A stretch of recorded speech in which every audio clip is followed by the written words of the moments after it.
ಕೇಳುಗರೆ ನಮಸ್ಕಾರ. ಎತ್ತಣ ಮಾಮರ ಎತ್ತಣ ಕೋಗಿಲೆ ಎತ್ತಣಂದೆತ್ತ ಸಂಬಂಧವಯ್ಯ. ಕೆಲವೊಮ್ಮೆ ನಮಗನ್ಸುತ್ತೆ ಈ ನಮ್ಮ ಬದುಕು ಹೇಗೆ ಆರಂಭವಾಯಿತು, ಹೇಗೆ ಅದು ಮುಂದೆವರಿತು, ಹೇಗೆ ಒಂದು ಹಂತವನ್ನು ತಲುಪಿತು ಅಂತಕ್ಕಂಥದ್ದು.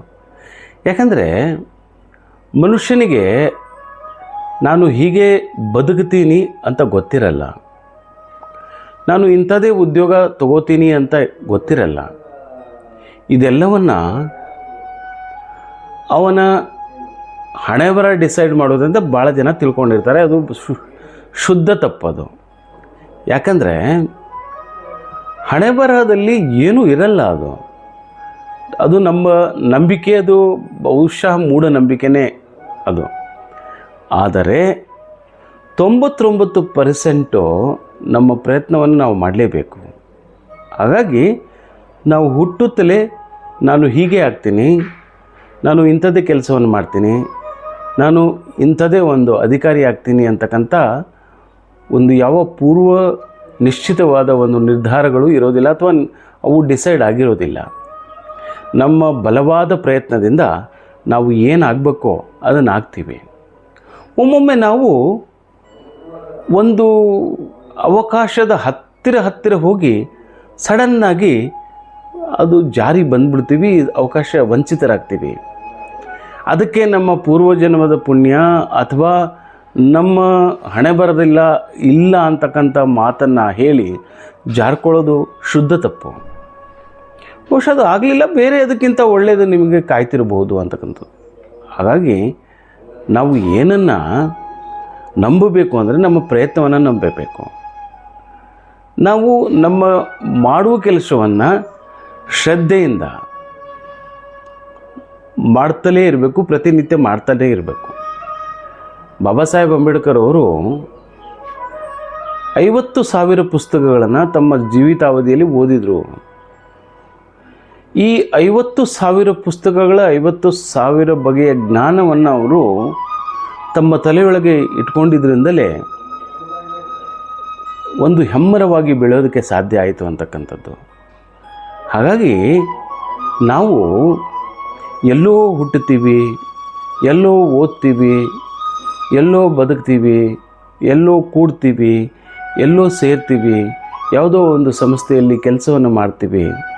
ಹಾಗೆ ಎಷ್ಟೋ ಸಾವಿರಾರು ಜನರನ್ನು ಭೇಟಿ ಆಗ್ತೀವಿ, ಎಷ್ಟೋ ಜನರು ನಮ್ಮನ್ನು ಭೇಟಿ ಆಗ್ತಾರೆ. ಈ ಎಲ್ಲ ಮುಖಾಮುಖಿಯಲ್ಲಿ ನಾವು ಪಡ್ಕೊಳ್ಳೋದೆಷ್ಟು, ಗಳಿಸ್ಕೊಳ್ಳೋದೆಷ್ಟು, ಉಳಿಸ್ಕೊಳ್ಳೋದೆಷ್ಟು.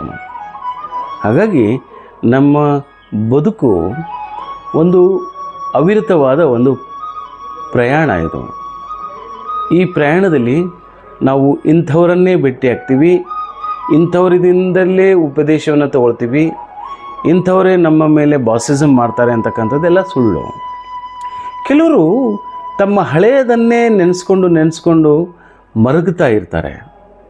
ಬಹುಶಃ ಅವರಿಗೆ ತಮ್ಮ ಮುಂದಿನ ಭವಿಷ್ಯದ ಬಗ್ಗೆ, ತಮ್ಮ ಮುಂದಿನ ಒಳ್ಳೆತನದ ಬಗ್ಗೆ, ಒಳ್ಳೆಯ ದಿನಗಳ ಬಗ್ಗೆ ನಂಬಿಕೆ ಇಲ್ಲ ಅಂತಕ್ಕಂಥದ್ದು. ಹಾಗಾಗಿ ಮುಂದೆ ನಮಗೆ ಏನೋ ಒಂದು ಒಳ್ಳೆಯ ಅವಕಾಶ ಕಾದಿರ್ಬೋದು ಅಂತ. ಸೊ ಈ ಒಳ್ಳೆಯ ಅವಕಾಶದ ಹುಡುಕಾಟದಲ್ಲಿ ನಾವೆಲ್ಲರೂ ಕೂಡ ನಮ್ಮ ಜರ್ನಿಯನ್ನು, ನಮ್ಮ ಪ್ರಯಾಣವನ್ನು ಮಾಡಲೇಬೇಕು. ಇಲ್ಲ ಅಂತಂದರೆ ನಾವು ನಿಂತ ನೀರಾಗಿಬಿಡ್ತೀವಿ. ನಮಗೆ ಒಂದು ಗಾಂಭೀರ್ಯ ಬೇಕು, ನಮಗೆ ಮಾಡುವ ಮನಸ್ಸು ಬೇಕು, ನಮಗೆ ದುಡಿತಕ್ಕಂಥ ಒಂದು ಹುಮ್ಮಸ್ಸು ಬೇಕು. ಬಹುಶಃ ಈ ಹುಮ್ಮಸ್ಸೇ ನಮ್ಮನ್ನು ನಿದ್ದೆ ಬರದ ಹಾಗೆ ಮಾಡುತ್ತೆ, ಕರಾರುವಕ್ಕಾಗಿ ಅದೇ ಸಮಯಕ್ಕೆ ನಮ್ಮನ್ನು ಎಬ್ಬಿಸುತ್ತೆ, ನಮ್ಮ ಪಯಣವನ್ನು ಮಾಡೋದಕ್ಕೆ, ನಮ್ಮ ಗುರಿಯತ್ತ ನಮಗೆ ಅದು ತಳ್ಳುತ್ತೆ ಅಂತಕ್ಕಂಥದ್ದು. ಮೊನ್ನೆ ನೊಬೆಲ್ ಬಹುಮಾನವನ್ನು ಪಡ್ಕೊಂಡಿರ್ತಕ್ಕಂಥ ಒಬ್ಬ ಬರಹಗಾರ, ಅವನು ಅಂದ್ಕೊಂಡಿರಲಿಲ್ಲ ತನಗೆ ನೊಬೆಲ್ ಬಹುಮಾನ ಬರುತ್ತೆ ಅಂತ. ತನ್ನ ಪಾಡಿಗೆ ತಾನು ಬರಿತಾ ಇದ್ದ, ಶ್ರಮ ಪಡ್ತಾ ಇದ್ದ. ಅವನು ಅದನ್ನು ತಪಸ್ಸಿನಂತೆ ಆಚರಣೆ ಮಾಡ್ದ. ಕಡೆಗೆ ಅವನಿಗೆ ಪ್ರತಿಫಲ ಸಿಕ್ತು. ಹಾಗಾಗಿ ನಮ್ಮ ಕಾರ್ಯ, ನಮ್ಮ ಕೆಲಸಕ್ಕೆ ನಾವು ಫಲವನ್ನು ಬಯಸಬಾರ್ದು ಅಂತಕ್ಕಂಥ